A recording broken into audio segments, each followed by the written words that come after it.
get a mic to you. Yeah, Chief, you just wonder what your take is on the seniors you've got to know here, what they've meant to the defense, kind of what senior night means to you. Well, it's always a special time, and a special time for the program, and but for these young men, it's truly a special time. It's the last time that they'll get to go into this stadium and wear that logo on the side of their helmet and represent Arkansas. And no matter where you are, it's special. It's special, and we've got some seniors that have meant a lot to this program, and hopefully they're going to be ready to finish out the year and start. And it starts every day, but particularly this week. Again, it's a way to recognize them. Certainly, it's a way for them to feel appreciated. So that's what it's all about. Hey, Chief, I know it's been 9 days now, but we haven't talked to you since the Vandy game. Can you just your rehash of that, and then what the last week has been like for your unit?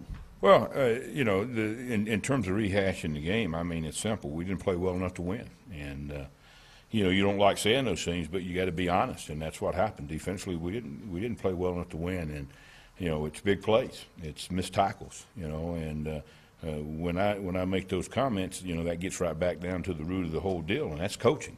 And as I said, I'm not going to come in here and say, hey, if we had missed tackles, we'd have won the game. Well, that's my responsibility. So, I own that. But we didn't play well enough to win, and that's the bottom line. And we had some guys that played with a lot of effort, played hard, but playing hard's not always good enough. We got to play well enough to win, and that's my responsibility. In terms of last week, had an opportunity to do some recruiting. Can't talk about recruiting.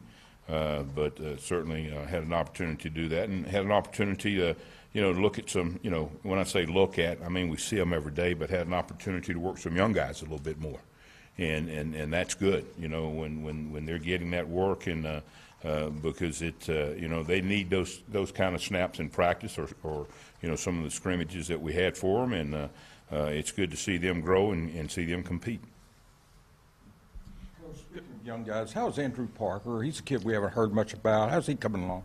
Well, he really this past week was the first full work, full speed work in a long time. He looks different. He's changed his body. He's been working in the weight room. He hasn't been just sitting around. The hamstring doesn't prevent you from lifting and doing those kind of things. But obviously he looks rusty as a football player. He hadn't been out there, but he got some work in, and that's what he needs. He needs every rep he can get. Early in fall practice, he showed some things. But again, it's going to be a work in process, and that's what he's got to do. And he's already, like I said, he's already changed his body from that standpoint, and that's been good. And we'll just continue and watch his growth and push him to be the best that he can be. And personally, I think he's very talented. Coach, some of the younger players who stood out to you in the scrimmage, I know you don't like to name guys specifically, but well, I think both of the young safeties, and they're talented guys. I think D. Walker. I think the scrimmage, this scrimmage was good for him, or this scrimmage time was good for him. And he's D. Walker is very, very talented. It's a process in terms of learning. It's a process in terms of him getting to do the right things at the right time. And that's part of coaching too. And I got to help him do the right things at the right time. And obviously you can't do that when you're looking. You got to do it when you're practicing and playing. And but I was pleased with his ability to come out and work hard and take advantage of this time in the open week. Offensively, just what you see from LSU, and just especially coming off the rough game they had. Well, I think obviously they're a very talented team. You talk about that, when you play in SEC teams. They got a quarterback that's gotten better and better. They got a couple running backs, and then they got receivers, receivers that are 6'6", 6'5", 6'6", and got good speed on the outside. So, they're a very, very capable football team. One of the no doubt at this point in time, I think it'd be easy to say one of the top 1, 2, or 3 teams in this league, and I think they've earned the right to have that conversation. And offensively, it's been they've held their end of the deal. Of course, they're playing with a great defense, and that helps too. But they're a really good football team. But offensively, there's talent all over the field. You know, they're playing some younger players than they have in the past. A lot of times when you think of LSU and some of the top teams, you think it's going to be juniors and seniors, but they're playing some younger players. The quarterback that's a transfer is a younger guy. He's a sophomore, but they're very talented. Chief, I was wondering what you did on Saturday. Saturday? Yeah. You know what? I didn't get back in till about 2:30. I was in bed by 3:35 Saturday morning. I just wonder what you did Saturday during the off day. Okay, well, I'm gonna tell you. Okay, sorry. But I slept a little bit Saturday morning, even though I got up at 5:45. I'm up, and I slept for about an hour and a half or two. But at 5:45, I was up, and I was home by myself, so I walked around the house and I looked at things, and I made myself a pork chop sandwich that my wife had cooked and put it in the freezer. So all I had to do was put it in the microwave, and I had a pork chop sandwich at about 6:15, 6:30. And then I laid back down for a couple of hours and said I wasn't going to look at any football, and I did. I kind of missed it a little bit, so I watched a whole lot of football, but didn't leave the house. Stayed there. And then with the young guys, as long as you're not burning anybody's red shirt, do you look at maybe giving the young guys a little bit more playing time these last 3 games, just because of because you're not bowl eligible and all Well, that? that's always tempting, and certainly. We may lean in that way, but we're going to do everything we can to win. And listen, I'm not afraid of talking about winning. It's win first, build second. We want to win now, and you've heard me say that in here. And if it means playing 2 linebackers the entire game, and that's the best way to win, then that's what we'll do. But certainly we got to keep developing this football team. There's no question about that. So you're tempted to lean that way a little bit, and we'll just kind of see how things go. But certainly, we're not going, and I promise you this, I couldn't look myself in the mirror if I said we're coming in here to build this program for next year. We're working every day to be our best, to go win. And if I don't feel that we got a chance to win, and I'm not totally committed to that, it's time for somebody else. So we're going to go try to win. And if that means playing the young guys, if that gives us the best chance, then that's what we'll do.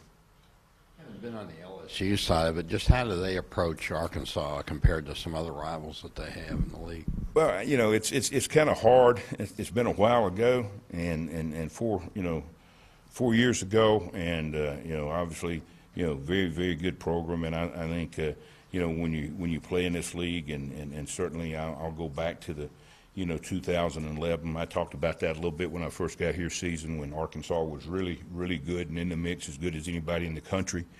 And, it was that year particularly being there.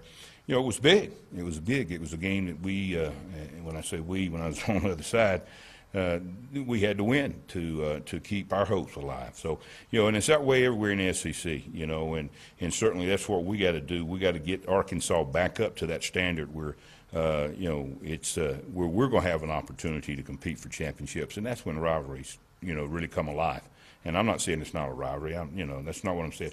But we got to get back up to the standard that Arkansas was in 2011, and then it'll be a whole lot easier to answer that question. For you, is this just nameless, faceless opponent, stone cold, or is it a place where you spent a number of years and a team that you coached a lot? Well, I spent 6 years there and enjoyed it. Enjoyed the players that I coached there. But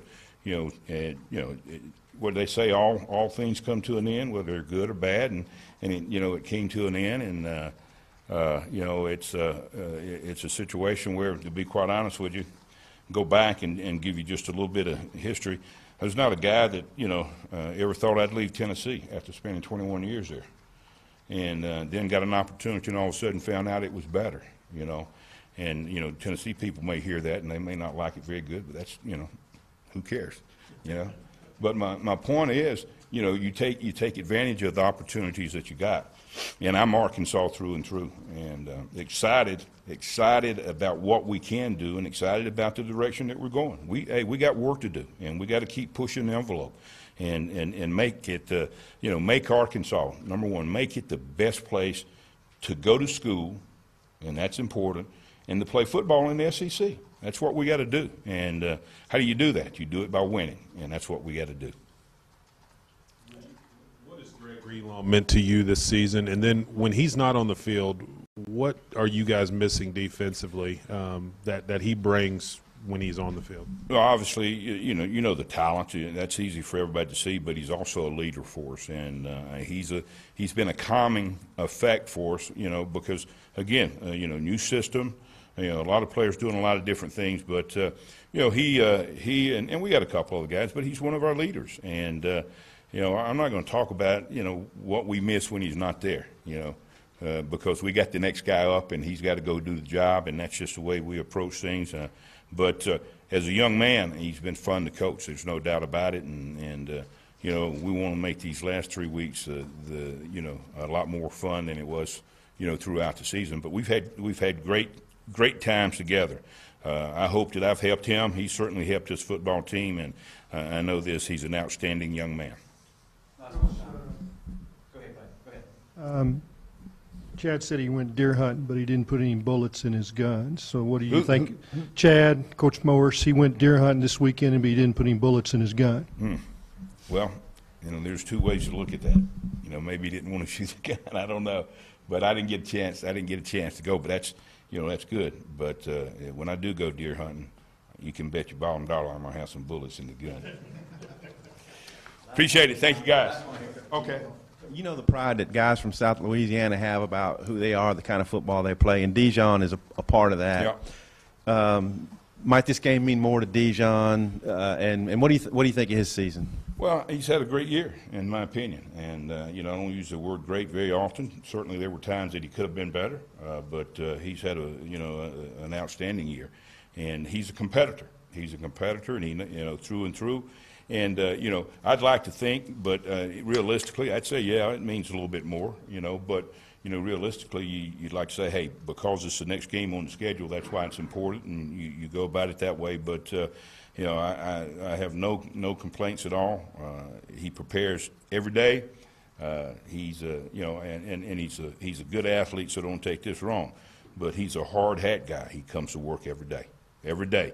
He's never up. Never down. He's right there. You know what you're getting from him, and I think he'll be the same way. I know he will be in preparation. I think he'll be the same way in the game. That's the way he plays. That's who he is. Thank you, guys. Thank you.